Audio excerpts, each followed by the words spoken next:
Hej, mit navn det er Alexander Grav, medlem af Real Scooting, og det her det er mit scootercheck. Så vi starter fra bunden.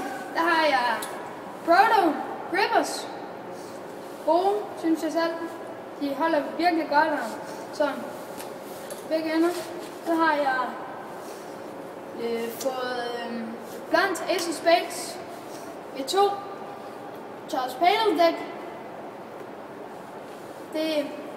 Det kan jeg godt lide, det dæk egentlig. Det er godt. Så har jeg Lucky SMX for. Den er dejlig god, altså seriøst god. Så har jeg District Integrated Headset.